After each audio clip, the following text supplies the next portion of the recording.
Start करते हैं class 7th chapter 8 से human environment interaction the tropical and the sub tropic reason.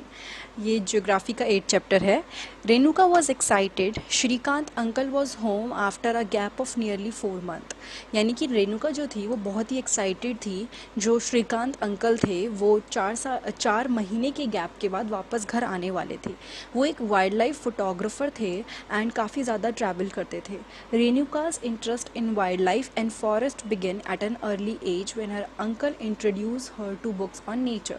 Renuka का जो वाइल्ड लाइफ के लिए और जो फॉरेस्ट वगैरह के लिए इंटरेस्ट था वो काफ़ी पहले ही स्टार्ट हो गया था जब उसके अंकल ने उसको बुक्स वगैरह से इंट्रोड्यूस करवाया।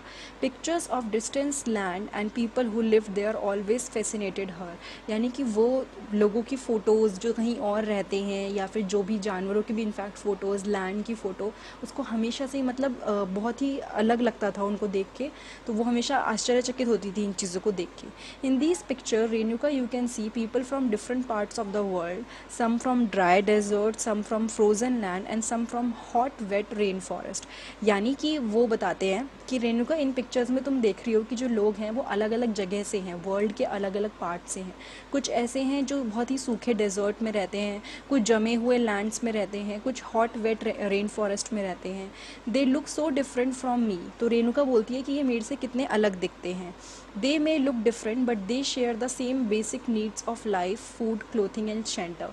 यानी कि ये डिफरेंट लग रहे होंगे लेकिन जो इनकी नीड है, बेसिक चीज़ें, चाहे वो फूड है, कपड़े पहनना है, शेल्टर, वो सेम है। यानी सबको इन चीज़ों की ज़रूरत पड़ती है। वो श्रीकांत अंकल उसको समझाते हैं। Their children do the same thing as you probably do, play games, quarrel sometime and then make up, sing, dance and help the family with various thing that need to be done. यानी कि इनके जो बच्चे होते हैं वो भी जैसे तुम जो करती हो वही चीज़ें करते हैं, खेलते हैं, कभी कभार लड़ते हैं, फिर सब कुछ ठीक करके डांस करते हैं या फिर अपनी फैमिली की हेल्प करवाते हैं। They live closer to nature and very early in their lifes have learn to care for nature. ये लोग कुछ ऐसे हैं जो बहुत ही नेचर के क्लोज हैं और बहुत जल्दी इन्होंने सीख लिया कि नेचर का ध्यान रखना चाहिए। They learn how to catch fish and how to collect material from the forest. इन्होंने अभी सीख लिया है कि कैसे मछली पकड़ते हैं या फिर कैसे चीज़ों को फॉरेस्ट में से कलेक्ट करते हैं। ठीक है। In chapter 8, 9th and 10th, you will learn about the life of people in different natural regions of the world। यानी कि चैप्टर 8, 9th और 10 में आप लोग सीखोगे किसके बारे में? लाइफ, लोगों की लाइफ के बारे में, यानी अलग अलग नेचुरल रीजन्स में जो लोग रहते हैं उनकी लाइफ के बारे में you will learn. Life in the Amazon basin. Before learning about the Amazon basin let us look at the map. अब आप क्या करोगे? मैप को देखोगे। 8.2 में एक मैप दिया हुआ है। Notice that the tropical region lies very close to the equator. जो ट्रॉपिकल रीजन होता है वो काफ़ी ज़्यादा क्लोज होता है किसके? इक्वेटर के पास होता है। ठीक है। जो बिल्कुल बीच में से इक्वल डिवाइड करता है उसको बोलते हैं between 10 degree north to 10 degree south. उसने बोला है इस पोर्शन में यहाँ पे बात हो रही है। मैं इसको हाईलाइट कर देती हूँ। ठीक है। उसके बाद बोला है the river Amazon flows through this region. और जो रिवर है अमेजॉन रिवर वो इसी पोर्शन से पास होती है। Notice how it flows from the mountain to the west and reaches the Atlantic ocean to the east. यानी कैसे वो माउंटेन से फ्लो करके दूसरी जगह पे पहुंच रही है, आपको नोटिस करना चाहिए। उसके अलावा the place where a river flows into another body of water is called the river's mouth. यानी कि वहाँ पे जिस जगह पे एक रिवर फ्लो करती है किसी और बॉडी के अंदर एंटर कर जाती है। फॉर एग्जाम्पल अगर वो रिवर फ्लो करके किस तरह से कहीं और एंटर करी है या किसी सी में एंटर करी है तो उस पोर्शन को माउथ बोलते हैं। Numerous tributaries join the Amazon river to form the Amazon basin. कई सारी छोटी छोटी सी रिवर्स भी नहीं, रिवर्स के छोटे छोटे पार्ट ज्वाइन करते हैं ताकि वो क्या बना सकें? अमेजॉन बेसिन बना सकें। The river basin drain portion of Brazil, parts of Peru, Bolivia, Ecuador, Colombia and small part of Venezuela. यानी कि जो रिवर बेसिन है उसमें कई सारी जगहों में मतलब पानी जाता है, छोटी छोटी जगहों पे। ये सब नाम लिख रखे हैं।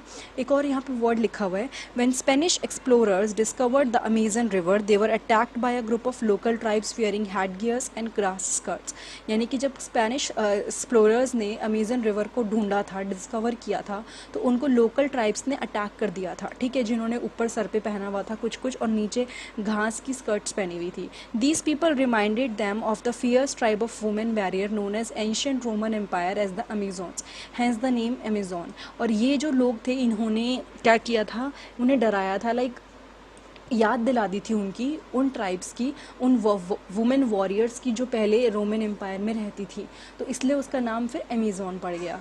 ट्रिब्यूटरी ये क्या होती हैं, छोटे छोटे से रिवर्स होती हैं। Tributaries are the small rivers that join the main river, जो बाद में मेन रिवर को ज्वाइन कर लेती है।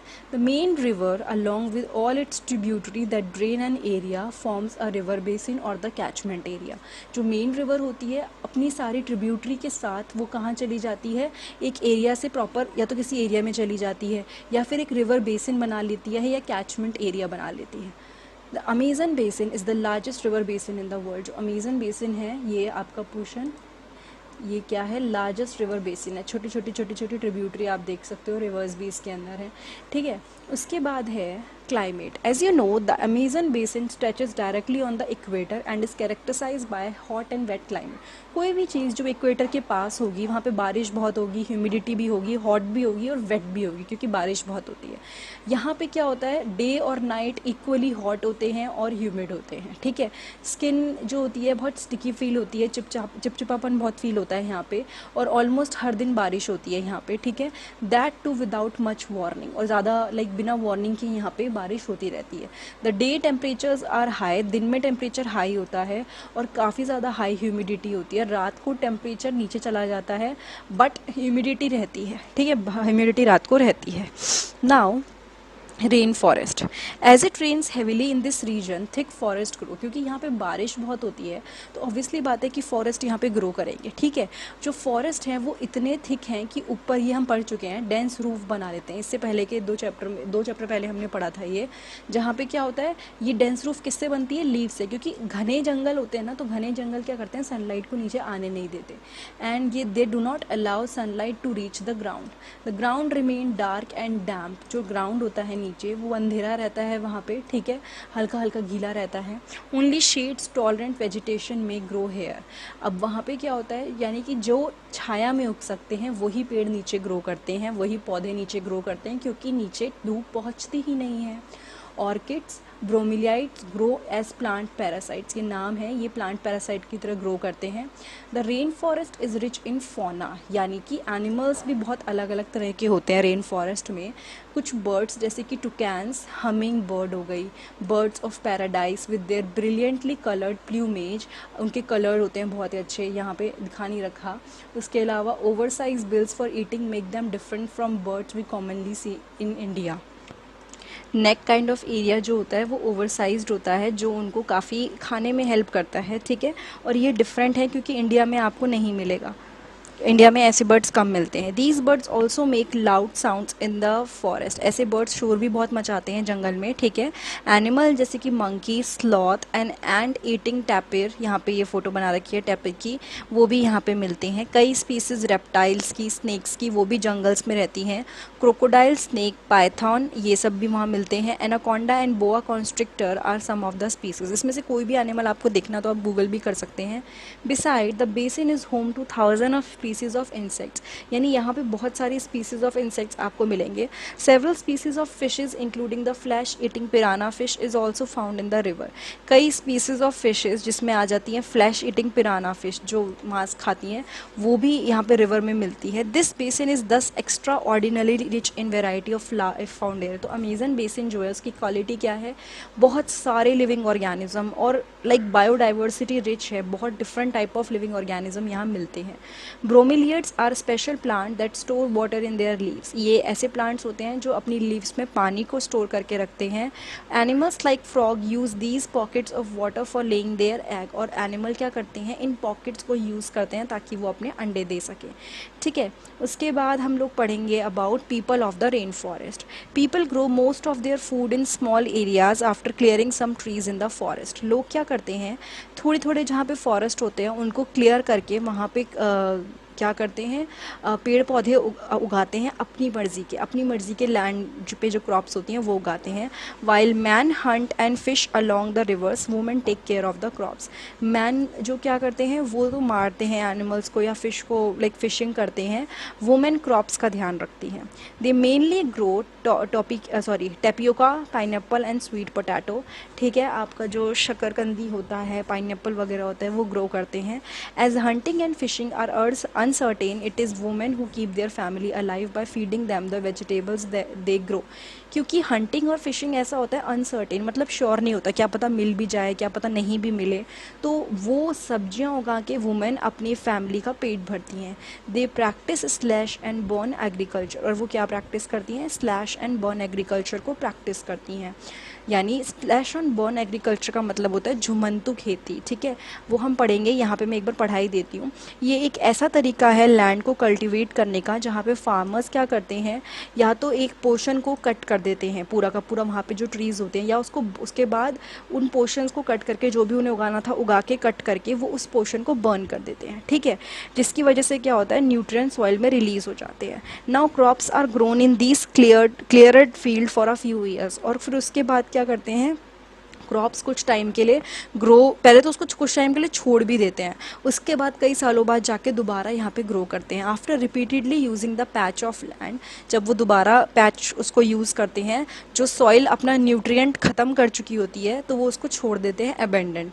उसके बाद वो अलग प्लॉट पे जाते हैं जहाँ पे वो सेम चीज़ करते हैं. मतलब एक प्लॉट क्लीन करा, उसको चाहे काटा चाहे जलाया, उसके बाद जब उसने न्यूट्रिएंट छोड़ दिया तो उसको उगा दिया उसमें अपनी मर्ज़ी के प्लांट. ठीक है, उसके बाद जब बहुत बार उन्होंने सेम चीज़ कर ली, प्लांट्स उगा दिए, तो वो नेक्स्ट साइड पे बढ़ जाते हैं. इसलिए इसको कहते हैं स्लैश एंड अर्न, या फिर झूम कल्टीवेशन भी इसको बोला जाता है, जो इंडिया में नॉर्थ ईस्ट की साइड होता है.